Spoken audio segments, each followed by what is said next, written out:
De retour sur le plateau pour ce premier grand panel dédié donc à l'une des thématiques principales de ce forum. Je veux parler bien sûr des infrastructures. Infrastructures numériques, comment accélérer la connectivité en Afrique? C'est effectivement un sujet crucial. Et pour en parler, j'ai le plaisir d'accueillir mes prestigieux invités. Monsieur Yacoba Diattara, ministre de l'économie numérique et des télécommunications de la République du Sénégal. Bonjour Monsieur le ministre. Bonjour Madame Delphine, bonjour à tout le monde. Merci de nous avoir invités à ce forum et je voudrais vous remercier et vous féliciter pour cette importante initiative. Merci beaucoup et soyez le bienvenu. J'accueille également donc Mohamed Benamor. Mohamed Benamor, vous êtes secrétaire général de l'Organisation arabe des technologies, de l'information et de la communication, l'AICTO. Bonjour monsieur. Bonjour Delphine, heureux de me joindre à vous et ce serait un plaisir de contribuer à ce forum dédié à le Digital Economy Forum for Africa.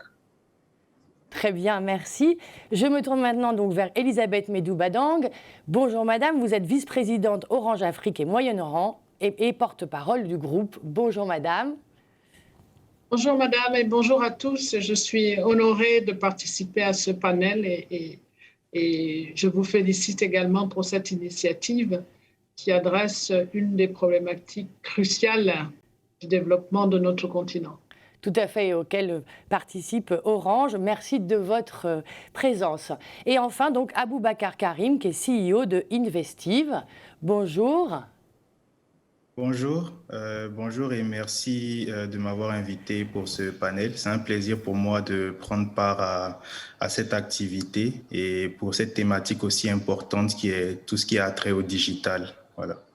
Très bien, merci beaucoup. Et donc, soyez tous les bienvenus. Je le disais, et nous l'avons répété, l'infrastructure numérique, c'est le sujet si on veut développer l'économie numérique. Nous avons 1 heure pour en parler. 1 heure avec 3 grands sujets que nous avons choisis avec la rédaction. Premièrement, quelles politiques et stratégies les États, donc ministères et autorités de régulation, peuvent-ils mettre en place pour stimuler le développement des infrastructures ? Deuxièmement, finalement, à l'échelle du continent, comment améliorer la connectivité sur les réseaux mobiles et fixes, à la fois en termes de couverture, mais également de qualité. Et enfin, comment les nouvelles technologies, parmi lesquelles l'intelligence artificielle, la technologie 5G, peuvent-elles proposer et créer de nouvelles opportunités qui pourraient permettre de stimuler l'exploration des innovations sur le continent africain. Mais tout de suite, pour commencer, nous allons donc, comme je le disais, évoquer la question donc de la politique et je me tourne vers donc Monsieur le ministre Diattara. Monsieur le ministre, donc je m'adresse à vous pour vous poser la question. Dès 2016, le président de la République du Sénégal a signé d'importants décrets et a mis en place une véritable stratégie, donc une stratégie dénommée Sénégal numérique 2025 qui, je le répète, a débuté en 2016. Où on en est de stratégie concrètement, et qu'est-ce que vous proposez comme étant les prochaines étapes cruciales pour le développement de cette connectivité et de ces infrastructures au Sénégal et sur le continent? Merci Delphine, je voudrais donc exprimer mon réel plaisir à participer à ce forum et également vous adresser les félicitations du chef de l'État à son Excellence Macky Sall, donc de lui avoir associé à cette importante activité. Et aussi vous dire, c'est avec beaucoup de plaisir que je le représente aujourd'hui et vous féliciter pour cette importante initiative. Je pense que les thématiques abordées sont d'une importance capitale pour le continent et je voudrais vraiment vous féliciter. Et vous dire également, c'est avec beaucoup de joie que je partage avec les panélistes la stratégie Sénégal numérique, donc élaborée par le chef de l'État, son Excellence Macky Sall, et dire quand même que d'une manière globale, l'utilisation du numérique a un caractère primordial pour atteindre les objectifs de développement durable fixés par les Nations Unies. Et c'est ainsi que dans son programme quinquennal, le chef de l'État, son Excellence Macky Sall, dans son programme quinquennal 3-5-5, le chef de l'État a consacré la société numérique inclusive comme 3e initiative présidentielle, avec l'ambition de promouvoir une société apprenante et une économie de l'innovation. À ce titre, le Sénégal a mis en place la stratégie Sénégal numérique 2025 et qui a pour vision, en 2025, le numérique pour tous et pour tous les usages au Sénégal avec un secteur privé dynamique et innovant dans un écosystème performant. De ce point de vue, les axes stratégiques définis dans la stratégie SNV 25 se focalisent donc sur des questions d'accès aux réseaux et services numériques, de la transformation digitale de l'administration, du développement d'une industrie numérique innovante, créatrice donc de valeur et d'emploi, et enfin donc de la diffusion du numérique dans les secteurs socio-économiques. Donc nous avons également entamé un certain nombre de réformes donc liées à l'actualisation du cadre juridique et institutionnel donc de gouvernance des TIC, donc parmi lesquels il y a un volet important donc de mutualisation et de développement des infrastructures numériques.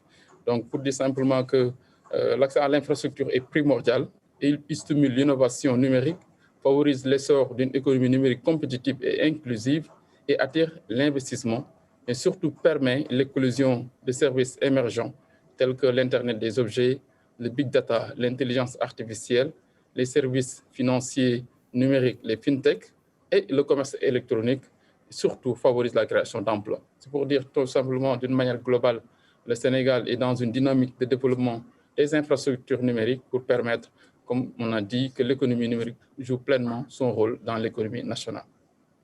Très bien, merci beaucoup, Monsieur le Ministre. Effectivement, ces infrastructures et notamment les nouvelles technologies, que nous y reviendrons après, vont permettre d'accélérer encore plus. On sait que depuis les débuts de la crise, il y a eu une formidable accélération, mais que maintenant, il est temps pour l'Afrique de pouvoir accélérer également d'un point de vue des recettes économiques et des nouveaux services, des nouvelles technologies. On en reparlera juste après. Je vous remercie. Je me tourne donc vers Mohamed Benamor. Monsieur, vous êtes secrétaire général de l'Organisation arabe des technologies de l'information et de la communication. Vous représentez donc 17 États membres, parmi lesquels donc des pays arabes donc en Afrique. Vous, quelle est votre vision du développement de ces infrastructures à l'échelle du continent, et qu'est-ce qui vous semble crucial pour pouvoir améliorer cette connectivité ? Merci Delphine. Tout d'abord, je voudrais moi aussi à mon tour vous remercier de m'avoir convié à cette importante discussion sur le développement de la connectivité en Afrique. Je vais juste continuer sur ce que disait son Excellence Monsieur le Ministre, c'est-à-dire qu'il faut qu'il y ait une stratégie tout d'abord.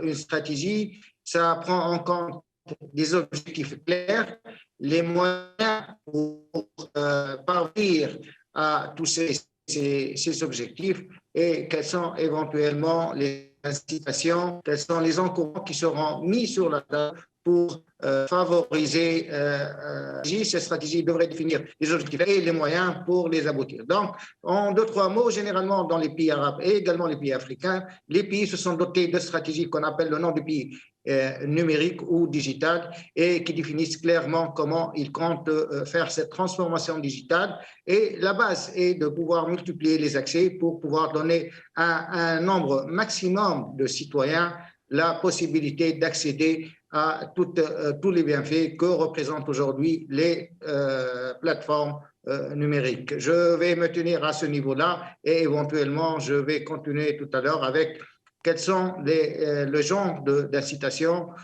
qui peuvent favoriser la multiplication des accès. Merci. Très bien, merci beaucoup. Nous y reviendrons tout à l'heure, évidemment. Je me tourne donc vers Elisabeth Medou-Badang. Vous êtes donc vice-présidente Orange Afrique et Moyen-Orient, porte-parole du groupe Orange, qui est un groupe très important sur le continent, on le sait, un véritable acteur aux côtés des gouvernements.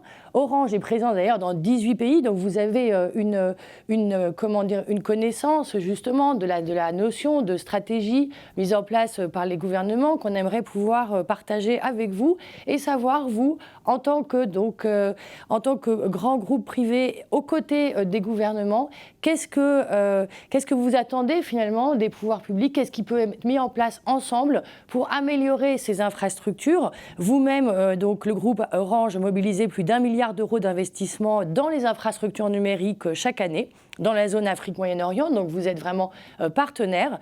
Mais justement, comment est-ce que vous voyez-vous ce partenariat pour optimiser et faire encore en sorte que donc, on puisse accélérer cette connectivité en Afrique? Merci Delphine, merci pour cette invitation et cette opportunité de participer à ce panel. J'en suis ravie. Comme vous le mentionniez, nous opérons dans 18 pays en Afrique et au Moyen-Orient. Et aujourd'hui, nos activités sont le principal moteur de la croissance du groupe Orange. Le groupe Orange, qui par ailleurs est un des rares groupes télécoms internationaux, a positionné son développement en Afrique au cœur de sa stratégie. Avant de répondre à votre question, j'aimerais revenir très, très rapidement sur notre ambition parce qu'elle va éclairer mon propos. Notre ambition est véritablement d'être l'opérateur multi-service préféré des Africains. Accélérer la connectivité, notamment par les infrastructures, en Afrique et plus généralement renforcer l'inclusion numérique des populations, nous occupe au quotidien. Et on a vu récemment avec la crise Covid combien c'était essentiel pour tout simplement la poursuite des activités quotidiennes, quelles qu'elles soient. Hein. On a pu l'observer. Une étude récente de l'IUT, une étude pas si récente que ça finalement, établit un lien direct entre l'augmentation de la pénétration du haut débit mobile et l'effet d'entraînement sur le PIB. Donc, 10 points de croissance de pénétration de haut débit a un effet d'entraînement de 2,5% sur le PIB. Donc, on se rend compte combien c'est crucial. Les infrastructures, oui, c'est la connectivité, c'est le socle de tout, c'est ce qui supporte nos actions. Mais ça ne suffit pas. Ça ne suffit pas à permettre l'inclusion numérique que vous évoquez, ni le développement économique et social. On voit aujourd'hui un certain nombre des centaines de milliers de personnes qui sont exclues, malgré la couverture au haut débit dans les zones dans lesquelles elles habitent. Donc, il y a un certain nombre d'autres défis importants. Les infrastructures, c'en est un. Il y en a d'autres qui sont importants. Et nous sommes impliqués à contribuer à lever ces différents freins. Mais on ne peut pas le faire tout seul. Le cadre dans lequel on intervient, et c'est là où j'en arrive à votre question, le cadre dans lequel on intervient est essentiel. L'environnement réglementaire, nous sommes une activité réglementée partout. Les dispositions qui sont prises pour ouvrir les marchés, pour permettre des partenariats, pour que nous puissions nous projeter sur la durée, parce que c'est une industrie très capitalistique, sont clés. Donc, je pense que nous aurons l'occasion de revenir sur ces éléments-là. Nous avons besoin d'un cadre stable qui nous permette de nous projeter. Nous avons besoin de conditions économiques qui permettent un retour sur investissement et qui nous donnent des moyens de continuer d'investir.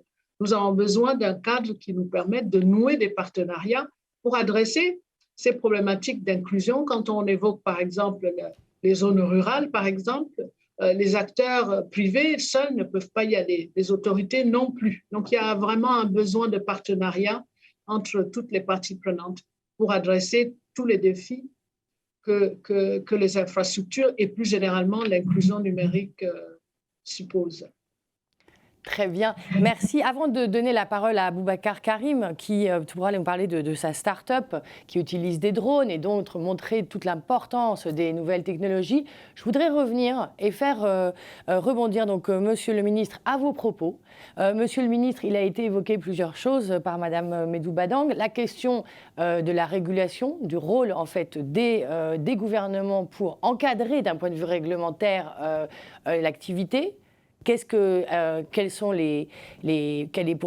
quelles sont les priorités en ce sens? Qu'est-ce qui est mis en place au Sénégal et qu'est-ce qui peut être aussi fédéré à l'échelle de la région? Et enfin, la question des investissements aussi. Quelle est votre vision par rapport aux investissements? Madame Médou Badang a parlé donc des investissements. Très souvent, on parle beaucoup des PPP, de ces sujets-là également. Qu'est-ce que vous avez à nous dire également sur ce sujet-là? Donc, la question donc, de la régulation et des PPP, des partenariats publics-privés. Merci Delphine. Sur le cadre réglementaire, ce que je voudrais préciser, c'est que nous avons procédé, comme je l'ai dit, à l'actualisation du cadre réglementaire donc des TIC. Et aujourd'hui au Sénégal, l'environnement juridique a été renforcé par l'adoption du décret dont vous avez fait référence tout à l'heure. Nous avons le décret 2016, donc 1987 du 14 décembre 2016, donc relatif aux modalités d'attribution donc d'autorisation d'opérateurs d'infrastructures. donc pour permettre à d'autres opérateurs, comme le disait tout à l'heure Mme Elisabeth, de prendre part donc à l'aménagement numérique du territoire, de jouer un rôle important. Mais également, nous avons le décret donc 2016-1988 du 14 décembre 2016 relatif au partage d'infrastructures de télécommunications, mais aussi il y a le vote de la loi donc 2017-13 modifiant donc la loi 2011 donc du 24 février 2011 portant code donc des télécommunications et l'allègement naturellement donc des fournisseurs d'accès Internet avec un régime d'autorisation. Tout ceci est harmonisé donc, dans le Code des télécommunications électroniques de 2018 en vue de renforcer l'accessibilité aux infrastructures de télécommunications et une baisse donc, des coûts et tarifs. L'environnement donc, juridique des TIC et télécommunications a été fortement renforcé et amélioré pour permettre à de nouveaux acteurs, surtout les acteurs privés, donc, de venir prendre une part importante à l'aménagement numérique, mais aussi, surtout, permettre des services donc digitaux de qualité, mais accessibles à tout le monde. Nous avons également, sur le plan des infrastructures, comme vous le savez, nous avons aujourd'hui 3 nouveaux MVNO, mais également 3 fournisseurs d'accès Internet. Nous avons le lancement des services 5G avec les opérateurs privés. Comme vous savez, au Sénégal, nous avons 3 opérateurs classiques. Nous avons Orange, nous avons Free et nous avons Expresso. Et à cela aussi s'ajoute la venue prochaine de la 5G, aujourd'hui, qui est en phase test avec 2 opérateurs, Orange et Free. C'est pour dire simplement, d'une manière globale, nous avons au Sénégal un cadre réglementaire propice, donc je veux dire l'éclosion donc des investissements, mais également donc de nouvelles technologies, un environnement favorable pour accueillir donc toutes sortes d'investissements, mais également de nouveaux acteurs aujourd'hui qui nous font confiance. Donc c'est pour dire simplement que des avancées notoires ont été notées au Sénégal, mais nous avons aussi sur le plan des infrastructures.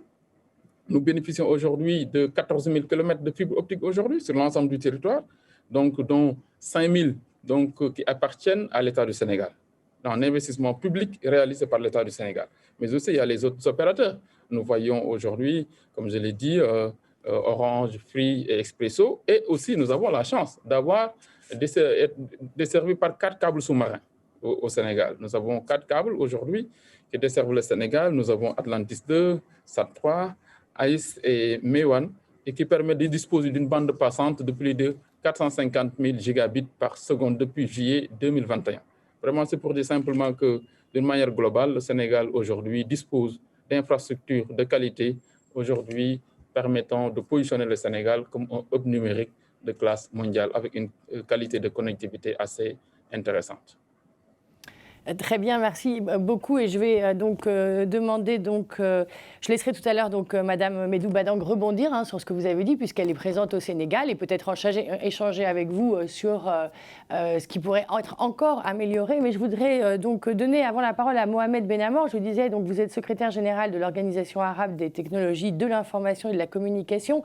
Vous avez finalement une vision à l'échelle de 2 continents et puis à l'échelle de différents pays. Là, on a vu que la réglementation est essentielle et que le Sénégal la mettait en place de façon à ce que le contexte réglementaire soit propice.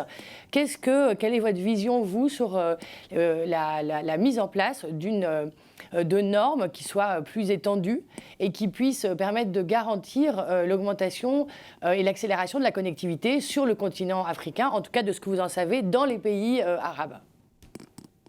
Oui, merci Delphine pour cette question très pertinente. Moi, je vais peut-être dire que ce que vient de présenter son Excellence, Monsieur le ministre Diatara, il disait qu'à partir de cette stratégie, on devrait partir à des textes réglementaires qui puissent exécuter cette stratégie. Donc, il est très important d'asseoir un cadre réglementaire qui soit propice au développement de la connectivité. Et il y a plusieurs façons de pouvoir favoriser la connectivité. Il y a, entre autres, et c'est un élément qui existe un peu partout dans les pays arabes, mais aussi africains, le fait de créer un fonds de développement des télécoms qui est alimenté à travers des coupures que l'on fait sur le chiffre d'affaires généré par toutes les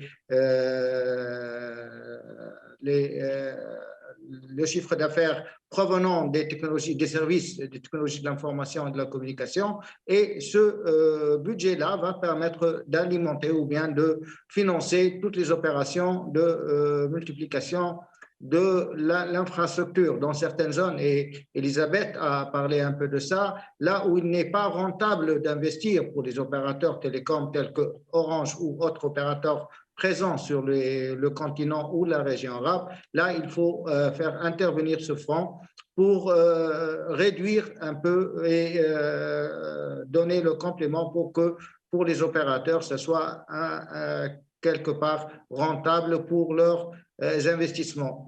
La réglementation également, elle peut favoriser les investissements pour augmenter les accès à travers un abattement des taxes qui sont sur les investissements qui sont faits pour développer la connexion, et également le cadre réglementaire peut encourager les opérateurs télécoms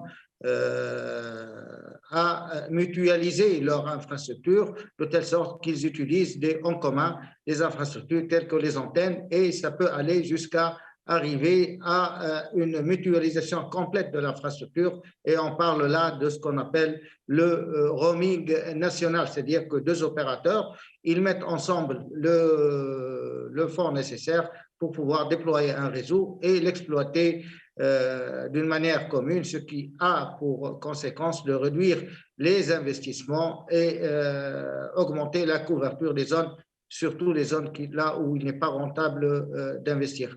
Autre élément sur lequel on peut travailler à travers la réglementation, c'est de réduire les taxes pour les opérateurs pour pouvoir faire les accès. Et là, les gouvernements ont généralement tendance à regarder la croissance, et ça a été dit par Elisabeth, chaque 10 points gagnés en termes de connectivité, ça permet d'avoir un point en plus dans la croissance, et c'est ce qui incite éventuellement les gouvernements de faire ces mesures incitatives pour augmenter la connectivité. Je me tiens à ce niveau-là, éventuellement je rebondirai sur d'autres questions ultérieurement. Merci. Justement, donc vous parliez, Elisabeth Medoumadang, est-ce que vous voulez rebondir sur ce qui vient d'être dit? Oui, effectivement, je voudrais rebondir au propos de Monsieur le secrétaire général sur plusieurs aspects. Je vais peut-être commencer par le service universel.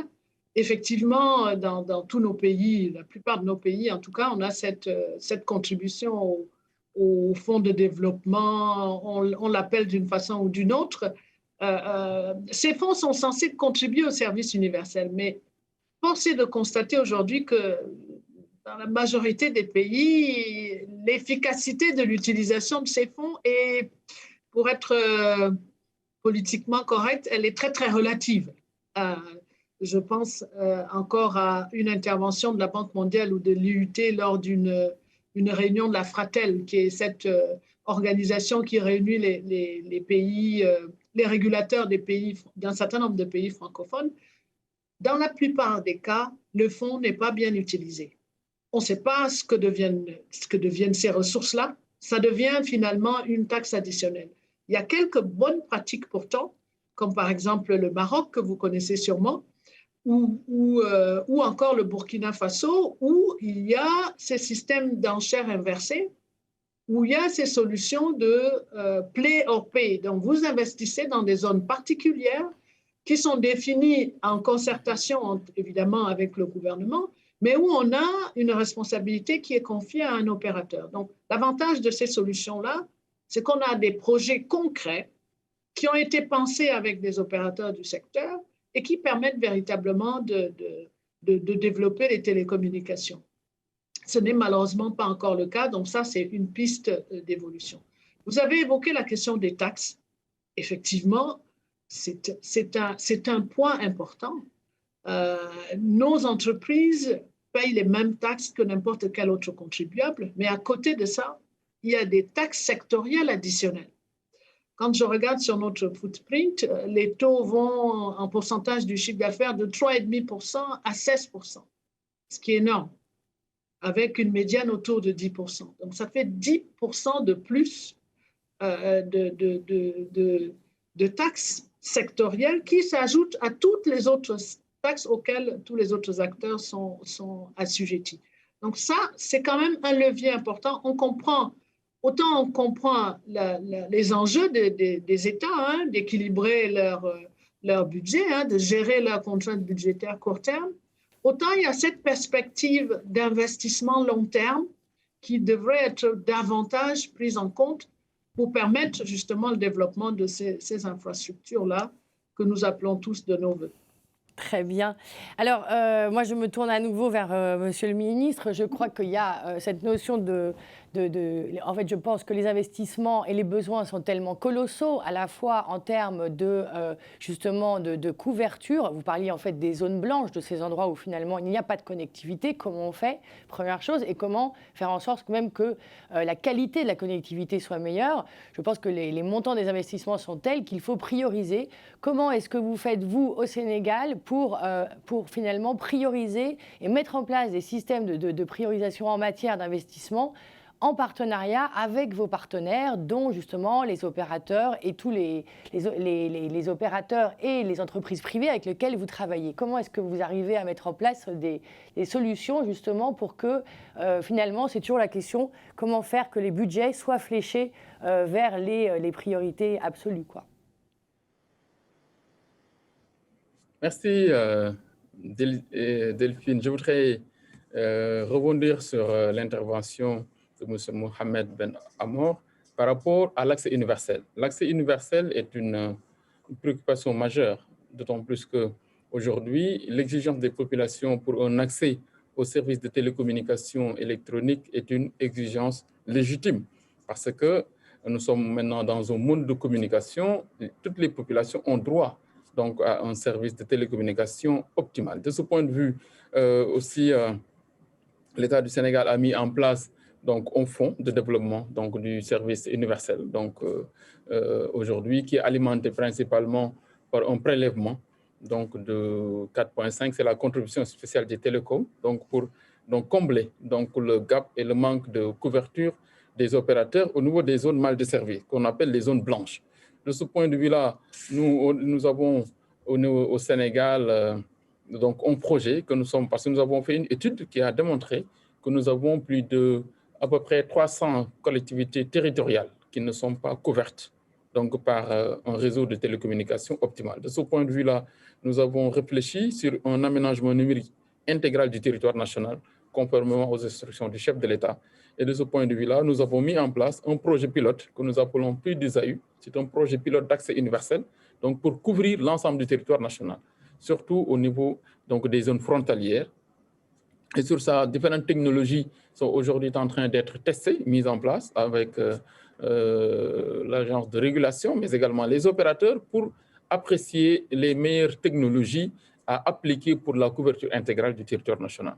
Donc, naturellement, pour le moment, c'est avec donc, la contribution spéciale, mais nous avons aujourd'hui donc, des partenaires au développement qui s'intéressent de plus en plus à la couverture et à l'aménagement numérique intégral du territoire national. Nous avons la Banque mondiale, nous avons l'Union européenne, donc d'autres acteurs qui s'intéressent.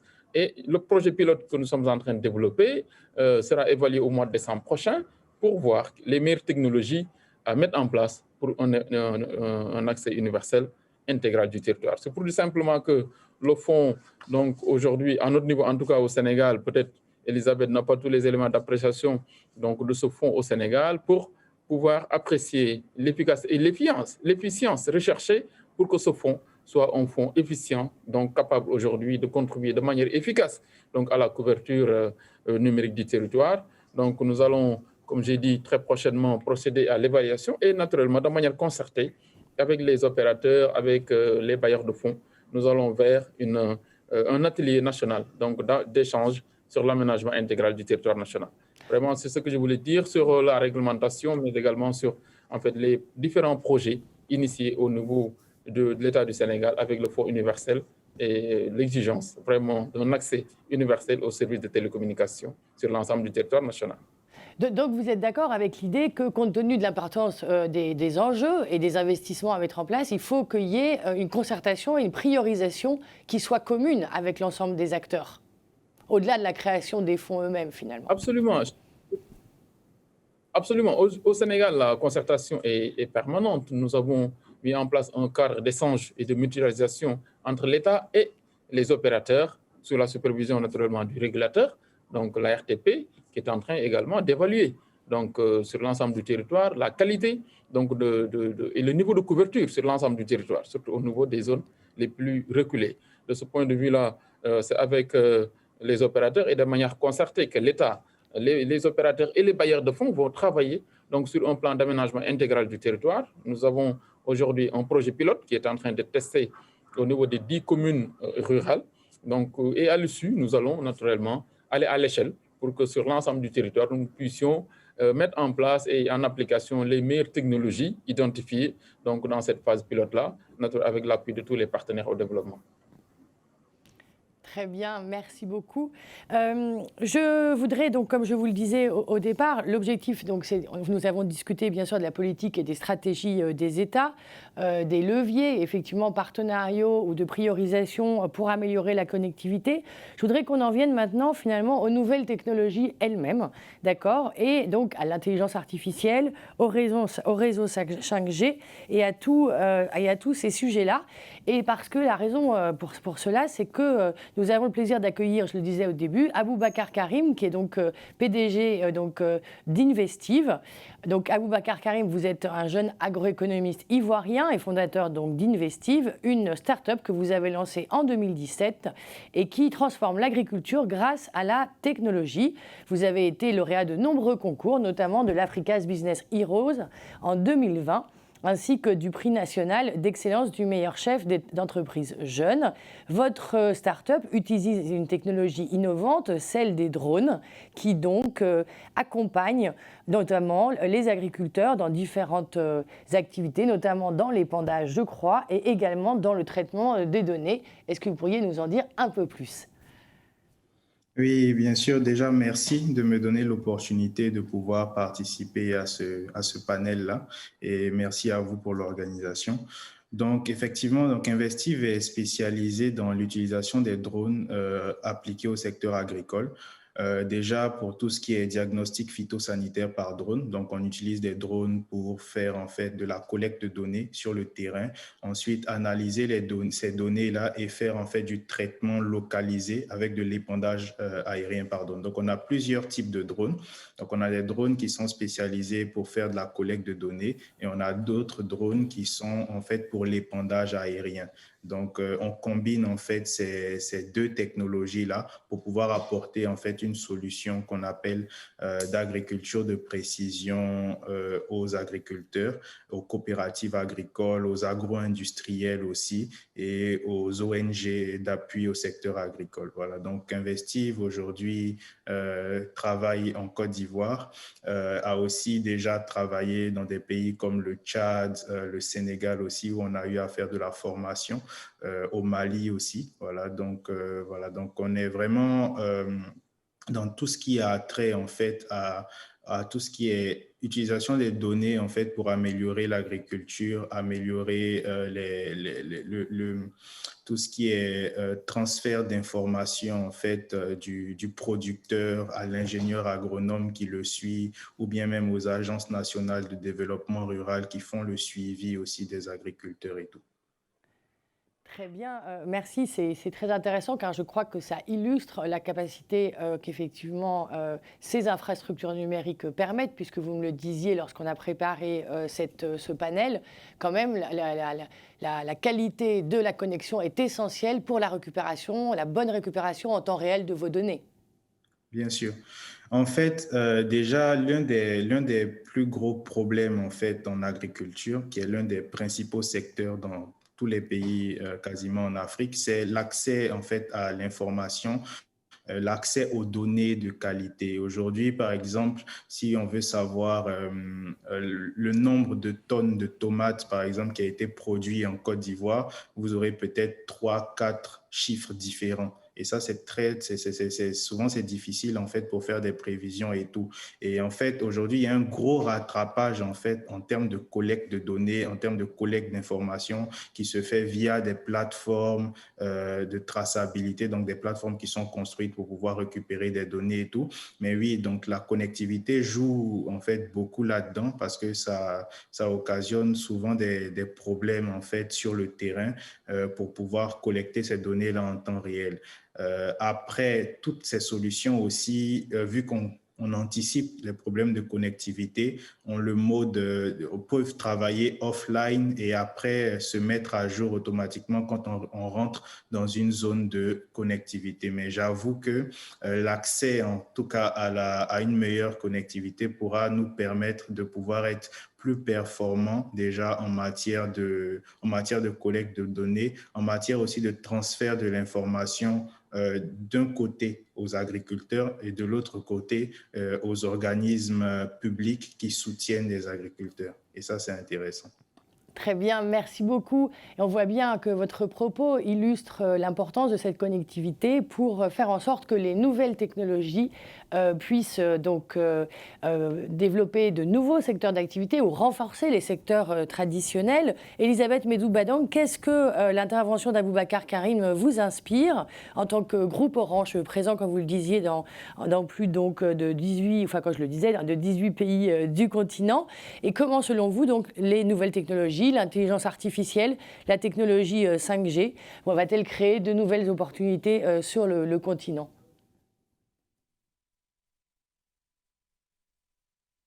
Voilà. Nous pensons effectivement qu'au-delà de la connectivité, il y a un certain nombre d'innovations qui sont déterminantes et je suis ravie de faire connaissance par votre panel interposé avec M. Aboubacar Karim.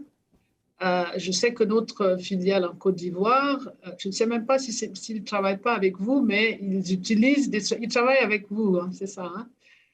Ça illustre la manière dont l'innovation peut permettre d'adresser des problématiques concrètes et d'améliorer la productivité, par exemple, dans le monde agricole. Donc, nous contribuons, notre ambition est véritablement de contribuer au développement de ces écosystèmes-là, à l'accompagnement des startups. Donc, nous avons un certain nombre de programmes qui permettent de contribuer à accélérer l'émergence de ces innovations qui créent des services et des solutions pertinentes par rapport à nos besoins spécifiques. Donc ça, c'est ma première réaction par rapport à votre propos. Maintenant, de manière générale, nous capitalisons sur les nouvelles technologies pour être plus pertinents dans ce que nous faisons, que ce soit en matière de développement d'infrastructures. Monsieur le ministre parlait tout à l'heure de certaines technologies spécifiques. Nous avons, avec l'appui des équipementiers, identifié des technologies qui permettent, par exemple, de couvrir les zones rurales dans des conditions économiques plus efficaces. Nous travaillons avec ces partenaires-là. Pour ce qui concerne, par exemple, l'intelligence artificielle, nous travaillons actuellement à des cas d'usage qui vont nous permettre d'optimiser l'efficacité de nos investissements. Nous avons fait un test récemment en Côte d'Ivoire et le déploiement est en cours dans plusieurs de nos pays qui montre que, par exemple, pour la planification de l'amélioration de la qualité sur le réseau, la densification pour parler un peu technique, l'intelligence artificielle est un outil très efficace. Les tests que nous avons faits ont démontré qu'on gagnait en temps, en délai, que c'est pertinent. On a les prédictions qui ont été issues de ces tests-là étaient pertinentes à 94%. Donc ça, c'était utile. Le temps de traitement de ces planifications a été divisé par 7. Là où on mettait 3 semaines, on a mis 3 jours. Et puis, la qualité même des résultats était meilleure, ce qui a permis d'améliorer globalement la valeur des investissements de 10%, soit parce qu'on a identifié des sites qui allaient être congestionnés plus vite que la méthode traditionnelle, soit à l'inverse, parce qu'on a corrigé les prévisions qui étaient faites. Donc, on utilise l'intelligence artificielle autant que possible. Alors, évidemment, la 5G, naturellement, qui est émergente sur le continent. Monsieur le ministre évoquait des tests qui sont au Sénégal. J'en profite, Monsieur le ministre, pour dire que nous sommes satisfaits de la relation avec le régulateur au Sénégal et la manière dont ça se passe. Mais notre expérience, elle porte sur 18 pays. Nous aurions bien aimé qu'il en soit de même dans tous les pays, mais ce n'est malheureusement pas le cas. Donc, pour revenir mais on est confiant, ça s'améliore avec le temps. Pour revenir à la 5G, oui, nous pensons que ça va aider sur les problématiques d'accès que vous évoquiez, les problématiques de transfert de données, l'instantanéité, parce que les réseaux ont des débits beaucoup plus élevés que les réseaux que nous avons actuellement, sont comparables en fonction des fréquences et d'un certain nombre de méthodes, sont comparables à la fibre. Donc, vous allez avoir avec la 5G, évidemment, des opportunités de transfert de données, des opportunités au niveau de l'intelligence, au niveau des IoT, qui sera beaucoup plus efficace, l'Internet des objets, qui sera beaucoup plus efficace que ce que vous avez aujourd'hui. Donc, voilà, on en attend beaucoup. Maintenant, dans quelles conditions aurons-nous les fréquences? Quel type de fréquences aurons-nous? À quel coût? Ça, c'est une autre question qui va avoir un impact, évidemment, sur les capacités des opérateurs à déployer cette technologie. Tout à fait. Donc, une autre question peut-être pour Monsieur le ministre. Non, je plaisante. Monsieur le ministre, ce qui me semble vraiment très important de souligner et pour rebondir sur ce qui vient d'avoir été dit, c'est qu'effectivement, et on vient le voir avec la start-up là, qui vient d'intervenir sur les drones et l'agriculture, c'est que ces nouvelles technologies vont permettre de faire un véritable bond dans des secteurs traditionnels, y compris grâce à l'intelligence artificielle, grâce à la technologie 5G. Comment est-ce que finalement le Sénégal voit ces nouvelles opportunités et quelle politique vous mettez en place derrière en termes de développement de l'économie en fait numérique elle-même?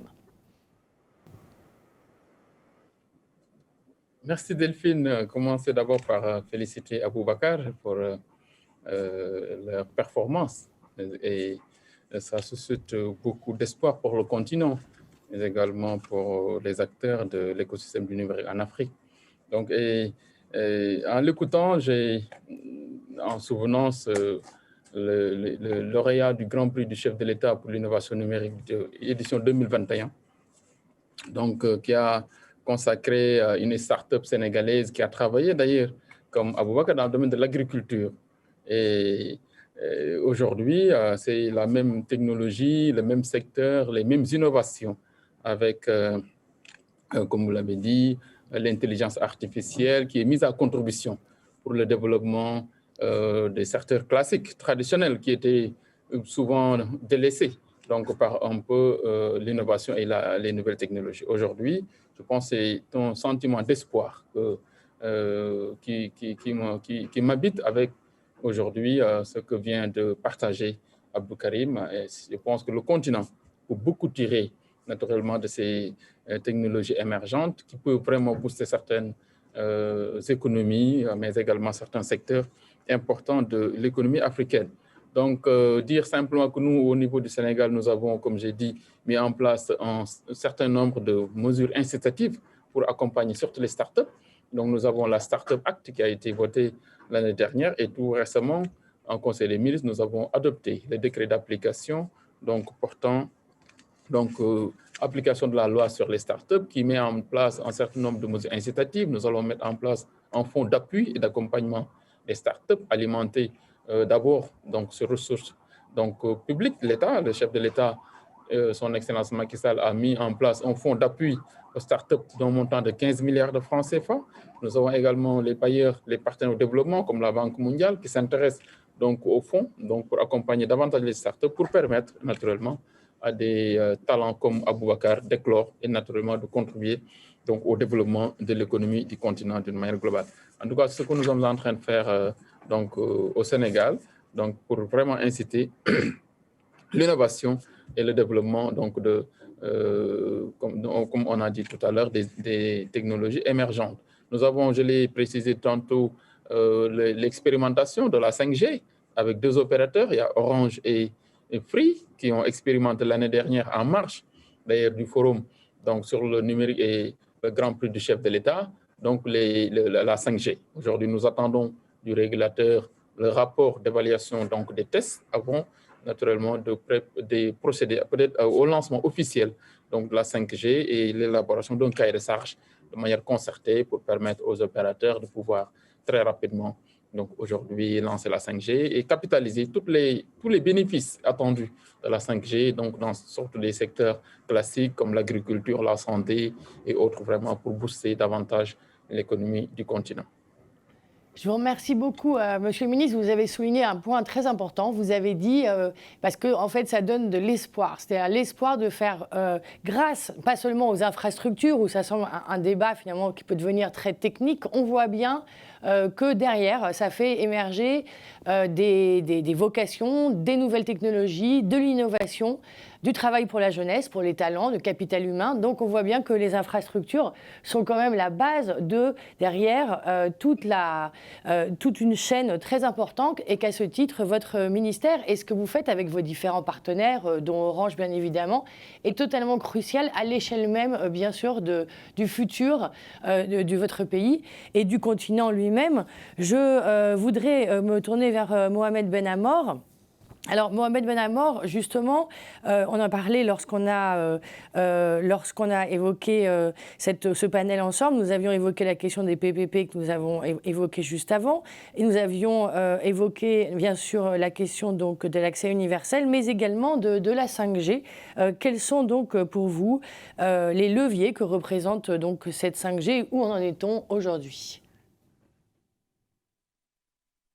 Merci Delphine. Donc, la 5G, aujourd'hui, tout le monde en parle. Mais pour pouvoir l'introduire, il faut qu'il y ait un cadre réglementaire que les gouvernements devraient instaurer pour favoriser tout d'abord l'introduction de cette technologie et deuxièmement, bénéficier des bienfaits et de toute l'opportunité qu'elle représente principalement pour les jeunes en termes de développement de business autour des technologies de la 5G, parce que Elisabeth a bien parlé de la vitesse de transmission et également de la faible latence des technologies 5G, ce qui permettra de rentrer dans un univers très important de use cases ou bien de business ou bien de cas d'expérimentation qui jusque-là n'ont pas été connus. Donc, le pied de porte est à ce que les gouvernements devraient le faciliter, la question des fréquences, entre autres, et également créer le cadre permettant aussi l'utilisation des technologies telles que l'Internet des objets, Internet of Things, parce que la 5G a des capacités énormes qui n'ont pas été exploitées. Et en dehors du rôle réglementaire des gouvernements, il y a un rôle également pour les opérateurs tels qu'Orange et les fabricants comme Huawei.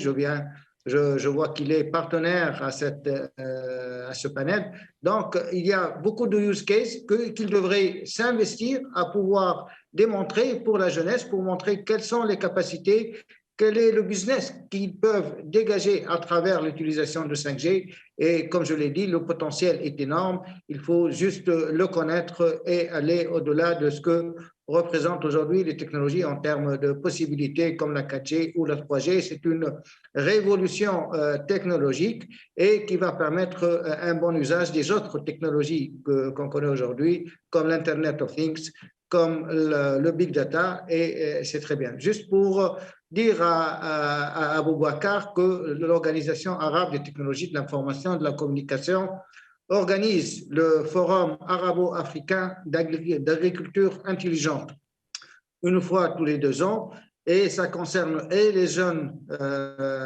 africains que les jeunes arabes pour leur permettre de montrer un peu les innovations qu'ils font dans le cadre du développement d'applications utilisant les technologies pour l'agriculture. Et c'est peut-être une opportunité de pouvoir participer à la prochaine session qui aura lieu en 2022.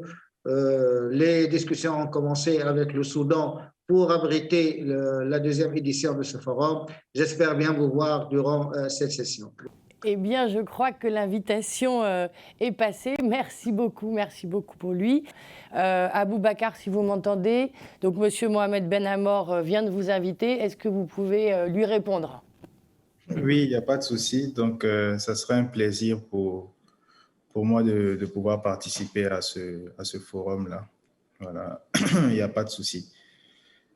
Très bien. Et pour vous, pour vous donc, vous faites partie donc des plus jeunes entrepreneurs et les plus successful de votre pays. Le ministre Diatara nous a dit bien sûr qu'au Sénégal il y avait pareil un écosystème qui est mis en place et des aides et des fonds qui sont mis en place. Qu'est-ce que vous attendez vous véritablement des pouvoirs publics pour faire émerger votre start-up?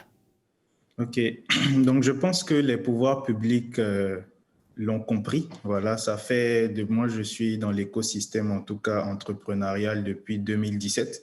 Mais il y a des prédécesseurs, en tout cas, qui sont là depuis 2010, 2009 et tout. Et on remarque qu'il y a de plus en plus un rapprochement entre les startups et l'État, ce qui est bien, notamment donc au Sénégal avec le Startup Act, en Côte d'Ivoire aussi le Startup Act. Je pense qu'en Tunisie aussi, il y a eu un Startup Act.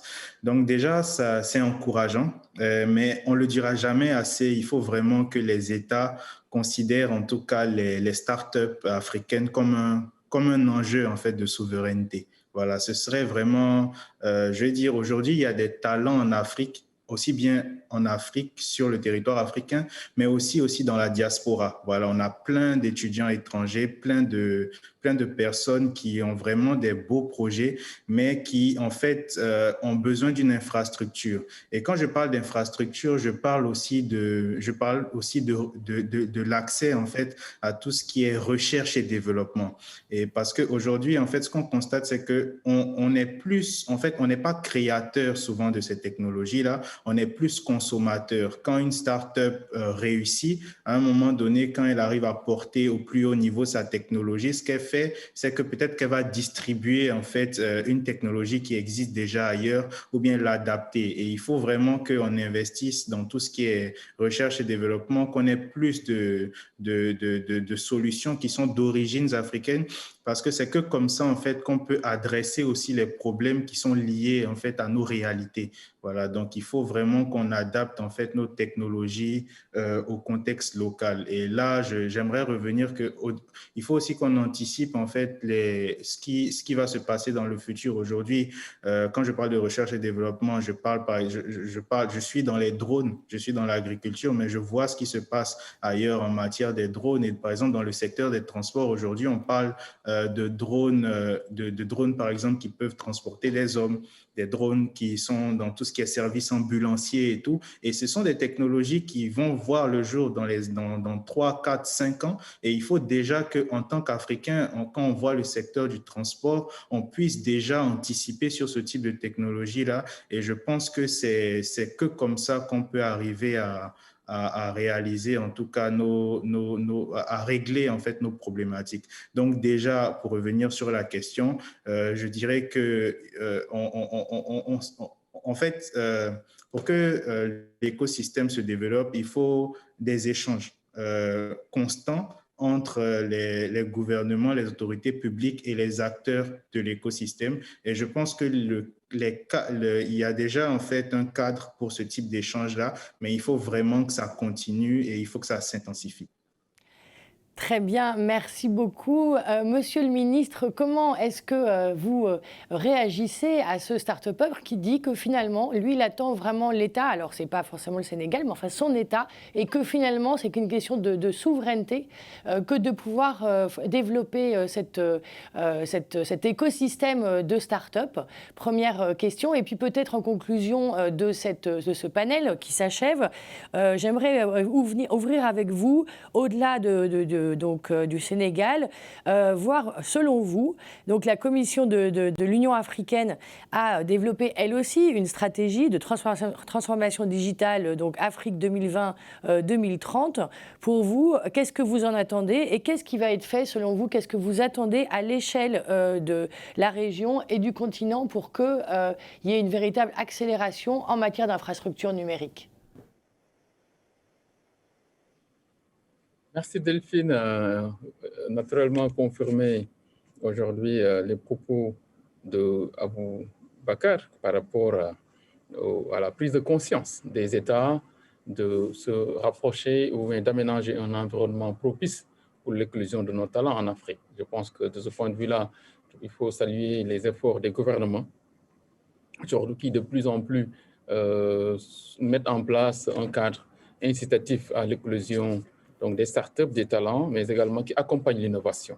Je pense que ça, c'est très salutaire parce que nous sommes conscients que l'expertise africaine peut développer, booster aujourd'hui le développement du continent. Donc, de ce point de vue-là, je pense que les États sont en train de mettre en place un certain nombre de dispositifs et donc un cadre incitatif naturellement à l'éclosion de ces talents, mais également donc des fonds aujourd'hui qui permettent à ces jeunes start-upers d'initier, d'innover, mais également d'être accompagnés donc, dans le développement donc, de leur expertise et de leurs innovations. Je pense que ça, il faut s'en réjouir de plus en plus. Donc, il y a cette prise de conscience au niveau des États et c'est très salutaire parce que contrairement donc, aux États-Unis où on a des fonds perdus, on a des fonds donc, de certaines fondations, de certaines organisations peut-être souvent privées qui acceptent d'investir donc, dans les startups avec tous les risques donc, inhérents. Donc aujourd'hui, c'est les États qui aujourd'hui prennent le relais, qui s'engagent donc, à ce niveau. Et ça, je pense que c'est très salutaire. Au Sénégal, nous avons initié donc, sur la vision donc, du chef de l'État et de la stratégie SNP 25, un programme ambitieux de construction d'infrastructures numériques donc, pour accompagner l'innovation et les startups, mais également pour renforcer la position du Sénégal comme vraiment dans le domaine du digital et du numérique. C'est dans ce cadre que nous avons réalisé donc, un projet très structurant au Sénégal, qui est le parc des technologies numériques, sorte de Silicon Valley, qu'on est en train de développer aujourd'hui avec l'accompagnement de l'ABAD, donc sur 25 hectares. Donc le projet, dans sa phase première, donc, va porter sur 25 hectares. Et ce projet, donc aujourd'hui, ambitionne de doter donc, le pays et l'écosystème du numérique de manière globale d'infrastructures numériques de classe mondiale. Donc, c'est pour dire simplement que les États aujourd'hui ont compris les enjeux de l'économie numérique et les enjeux donc, du digital, de l'Internet des objets et naturellement de l'avenir donc de la 5G pour aujourd'hui mettre en place des infrastructures, un cadre réglementaire permettant vraiment le développement de l'économie numérique d'une manière globale et au niveau naturellement africain, au niveau de l'Union africaine, donc, mais aussi au niveau de la CEDEAO, au niveau donc, des cercles communautaires. Donc, il y a toute une stratégie, toute une politique qui est en train d'être aujourd'hui mise en place pour le développement de l'économie numérique donc au niveau du continent. Et naturellement, la mutualisation des infrastructures, le développement des infrastructures de connexion et de connectivité donc, en Afrique est un enjeu important.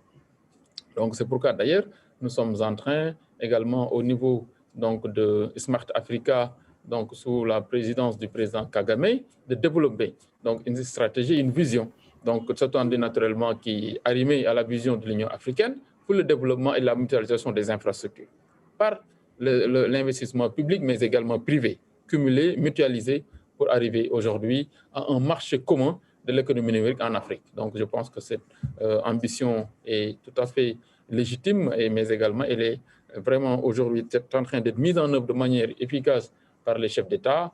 Donc, le président Kagame aujourd'hui assure la présidence donc, de Smart Africa. Il travaille, mais également l'Union africaine aujourd'hui est en train également donc, de travailler sur la mise en œuvre de ces directives au niveau continental. En tout cas, le Sénégal renouvelle sa disponibilité à s'insérer dans ce dispositif continental, donc d'abord par la mise en œuvre efficace, efficiente donc, de la stratégie Sénégal numérique, mais également en essayant d'intégrer donc, de manière efficace les stratégies définies au niveau communautaire, surtout au niveau de l'Union africaine. En tout cas, c'est ça que je voulais dire tout le temps, vous remercier encore une fois Delphine, mais également remercier tous les participants à ce panel de haut niveau et renouveler la disponibilité du Sénégal d'accompagner le développement de l'économie numérique au niveau continental. Je vous remercie. Je vous remercie beaucoup, Monsieur Diatara. Je vous rappelle que vous êtes ministre de l'économie numérique et des télécommunications de la République du Sénégal, que vous étiez aux côtés de Mohamed Benamor, secrétaire général de l'Organisation arabe des technologies de l'information et de la communication, ainsi qu'Elisabeth Medoubadang, vice-présidente Orange Afrique, Moyen-Orient et porte-parole du groupe. Et enfin, le start-upper, lauréat, multiples fois lauréat, Aboubacar Karim, CEO de Investive. Merci à vous d'avoir assisté à ce panel très important sur les infrastructures. Et pour approfondir la question des infrastructures et des politiques nationales, je vais retrouver tout de suite M. Roger Adom, ministre de l'économie numérique, des télécommunications et de l'innovation de la République de Côte d'Ivoire. À tout de suite.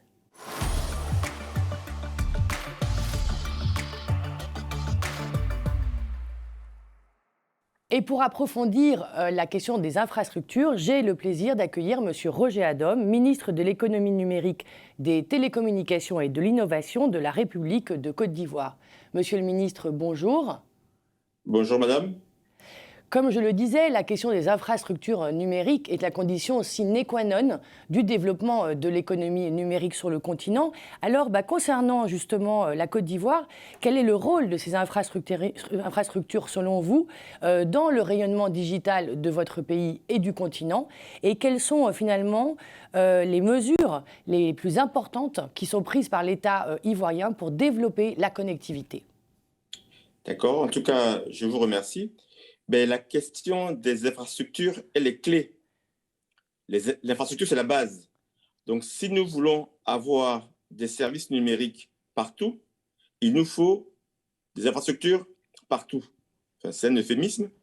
Donc, en Côte d'Ivoire, nous voulons réduire la fracture numérique, mais avant de réussir à réduire la fracture numérique, il faut réduire la fracture territoriale.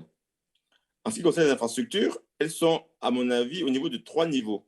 Le premier niveau, c'est d'avoir une connectivité bonne partout sur le territoire, de bonne qualité à coût intéressant. Le second niveau, c'est d'avoir des data centers, des centres de données qui permettent de sécuriser les données.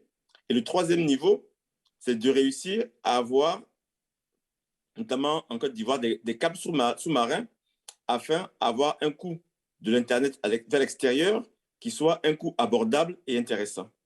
Aujourd'hui, en Côte d'Ivoire, nous avons déjà 4 sous-marins, dont le dernier est arrivé fin 2019, début 2020.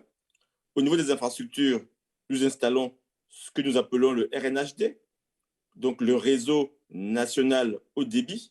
Il est fait en collaboration avec l'ANSUT et les opérateurs télécoms. Il faut comprendre qu'en Côte d'Ivoire, nous avons aujourd'hui près déjà de 22 000 km de fibre optique. Et avec le RNHD, donc avec le réseau national de haut débit, nous allons monter à 5 000 km de plus, qui fera arriver à 27 000 km. Et ce RNHD va permettre que partout en Côte d'Ivoire, dans les zones les plus reculées, nous ayons un réseau, une connectivité de bonne qualité et à coût abordable. Il y a aussi pour nous, au niveau du gouvernement, puisque pendant longtemps, l'infrastructure était mise en place par les opérateurs. On voit que nos opérateurs privés en Côte d'Ivoire opérateurs télécoms, ont passé une bonne infrastructure, mais l'État doit jouer son rôle. Et autant il est du rôle de l'État de mettre en place des infrastructures routières, autant les routes logiques, comme la fibre optique, doivent être mises en place par l'État. Donc, nous commençons à lancer donc, des partenariats avec des bailleurs de fonds pour justement pouvoir installer ce qu'il nous faut en termes d'infrastructures et de réseaux de fibre optique. Donc, voilà, l'infrastructure est clé, ce qui va nous permettre d'avoir des services numériques partout, ce qui va nous permettre de généraliser la qualité de service, de bonne qualité de service de bonne qualité, ce qui va nous permettre aussi justement d'avoir des connexions et des communications à coût abordable. Alors, vous parliez justement donc du réseau de RNHT. Quel est le calendrier de mise en place, puisque c'est un réseau crucial, effectivement, comme vous disiez, pour la connectivité et le fait d'éviter justement qu'il y ait des zones blanches, comme on dit, des zones où la connectivité n'existe pas, ce qui est un réel frein au développement.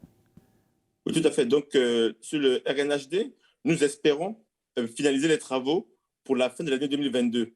Donc, certains tronçons sont déjà opérationnels, sont déjà fonctionnels, et nous espérons donc terminer, finaliser tout cela, donc en collaboration avec l'ANSUT, qui est l'Agence nationale du service universel des télécommunications, pour la fin de l'année 2022 et d'avoir ce réseau complètement opérationnel. Et pour la suite, en collaboration avec les opérateurs télécoms, nous avons aussi, dans certaines zones blanches, des projets avec la Banque mondiale, notamment le projet e-agriculture, ou dans certaines zones du nord, dans des zones enclavées, nous mettons en place une connectivité. C'est une connectivité mobile pour justement désenclaver ces zones-là. Alors, vous le disiez, les infrastructures, au départ, en fait, et tout le développement du numérique, ce sont les acteurs privés, en premier, qui s'en sont emparés sur le continent. Et aujourd'hui, il y a une prise de conscience des gouvernements de l'importance de la décision politique et de la gestion et de la mise en place de stratégies par les gouvernements pour déployer le digital sur le continent. Quelle est, votre vision de la manière dont les États aujourd'hui, à l'échelle du continent et de la région, mettent en place ces stratégies? Est-ce qu'il y a un échange entre les États pour justement voir quelle serait la meilleure stratégie, ou est-ce que finalement aujourd'hui ça reste quelque chose de très national? Il y a une forte collaboration entre les États. En Afrique, déjà, nous avons des initiatives. Donc, l'initiative Smart Africa, pour laquelle, en fait, le directeur général est ivoirien, M. Lassina Conné, présidé par le président de la République rwandaise, M. Paul Kagame, son Excellence Paul Kagame. Et Smart Africa est une initiative dans laquelle chaque État africain participe déjà financièrement et participe activement pour mettre en place donc différents projets sur la cybersécurité, sur la connectivité, sur l'éducation, sur l'e-santé. Donc ça, c'est la première chose. Au niveau sous-régional, au niveau ouest-africain, avec la CEDEAO, donc avec l'équipe de la CEDEAO, nous avons aussi certains projets. Nous avons donc des règles que nous devons mettre en place, notamment sur la cybersécurité. Il y a eu, il n'y a pas très longtemps, le projet qu'on appelle OKOARSI, pour lequel les correspondants se sont réunis à Abidjan pendant 3 jours pour faire un partage d'expérience sur où nous sommes en termes de cybersécurité et en termes de cybercriminalité. Parce que, bien évidemment, il y a aussi le projet sur le roaming pour faire en sorte que sur l'Afrique de l'Ouest, le coût des communications roaming ne soit plus surtaxé et ait un niveau de coût équivalent au niveau de communication local. Donc, il y a beaucoup d'initiatives en Afrique et nous travaillons, il y a des politiques nationales, bien évidemment, mais aussi, il est important qu'il y ait une collaboration inter-États parce que le digital, on peut être partout et mener des actions. Et si les États ne collaborent pas, je pense que nous allons rater quelque chose. Donc la collaboration est forte et nous devons aller encore beaucoup plus loin.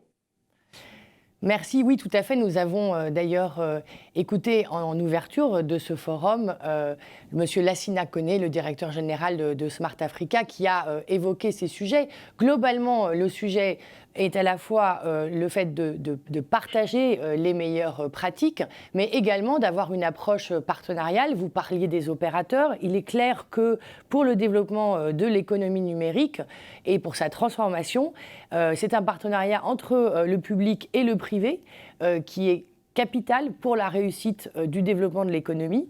Quels sont les axes de collaboration pour vous à mettre en place entre les pouvoirs publics et les acteurs privés aujourd'hui ? Mais en fait, comme vous le dites, la collaboration avec le secteur privé est primordiale. L'État n'a pas vocation d'investir seul au niveau de l'économie numérique. Donc, on doit le faire avec le privé. En ce qui concerne la Côte d'Ivoire, nous avons, par rapport au plan 2021-2025, donc le plan de gouvernement 2021-2025, un plan national de développement. Et sur le plan de développement, nous avons des axes sur la partie numérique. Tous les axes, nous les avons partagés avec le secteur privé. Nous avons partagé avec le secteur privé et ils ont validé. Donc, c'est cet axe-là, le document est prêt, nous allons le présenter au mois de décembre en conseil de gouvernement, puis en conseil des ministres, et nous prévoyons, nous espérons l'adoption avant la fin de l'année 2021. Et le privé doit réaliser 93% des investissements. Et 7% des investissements sont réalisés par l'État. Donc, si on veut y arriver, il est impératif de partager, de collaborer et de savoir comment, ensemble, nous allons y arriver. Ce que nous souhaitons vraiment sur la Côte d'Ivoire, c'est accélérer la transformation digital de notre économie qui sera réellement le prérequis pour une transformation structurelle de l'économie ivoirienne. Nous souhaitons aussi avoir des compétences, suffisamment de compétences pour développer les services et arriver à les vulgariser. Donc, nous travaillons en forte collaboration avec le secteur privé et nous avons aussi donc beaucoup de projets que nous espérons gérer en collaboration avec les bailleurs de fonds. Mais la base de tout cela sera le secteur privé. Nous, au niveau de l'État, du gouvernement, nous donnons l'impulsion, nous donnons les axes stratégiques, nous donnons la volonté et l'ambition de l'État. Et après, nous espérons donc que les partenaires privés jouent le jeu, donc que l'investissement aussi bien national que l'investissement international soit capté et que les gens viennent investir dans ce secteur en Côte d'Ivoire. Et notre ambition réellement, c'est de devenir un hub technologique et nous avons tous les outils possibles pour cela. Nous allons adopter aussi dans quelques semaines un Startup Act pour favoriser l'innovation et favoriser la technologie.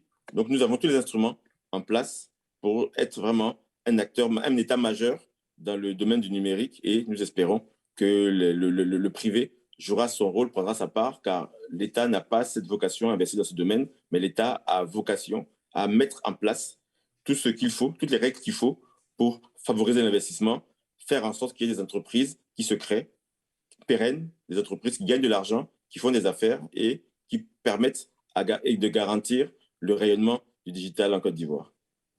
Très bien, merci beaucoup, Monsieur le Ministre. Une toute dernière question à laquelle je vous demanderai de répondre rapidement, même si aujourd'hui, elle est justement assez complexe, mais je voulais quand même vous la poser.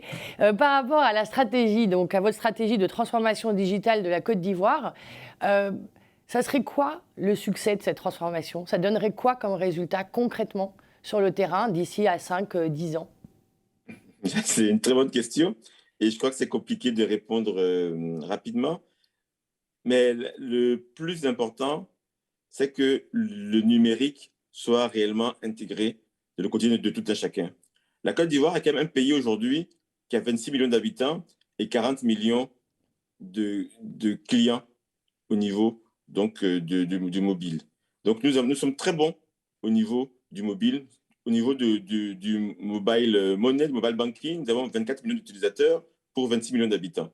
Mais pour aller encore beaucoup plus loin, c'est que le smartphone devienne la continuité du corps humain et que toutes les actions puissent se faire au niveau avec un téléphone, avec un ordinateur, tous nos actes puissent se faire, que nous ayons aussi une identité numérique qui est le prérequis de la réussite, parce que c'est aussi bien que l'identité physique, mais si nous devons faire tous nos actes de vie avec un smartphone, avec un téléphone ou avec un ordinateur, il est important que nous ayons cette belle identité numérique. Donc, le facteur clé de succès sera que dans toutes les zones de la Côte d'Ivoire, nous ayons une capacité à utiliser des services digitaux pour éviter les déplacements et pour améliorer les conditions de vie. Donc, je ne sais pas si j'ai répondu rapidement à votre question. Je n'ai pas voulu rentrer dans trop de détails pour respecter la règle que vous avez dictée, mais c'est vraiment que le digital soit intégré dans la vie de tout un chacun à horizon 2023-2024.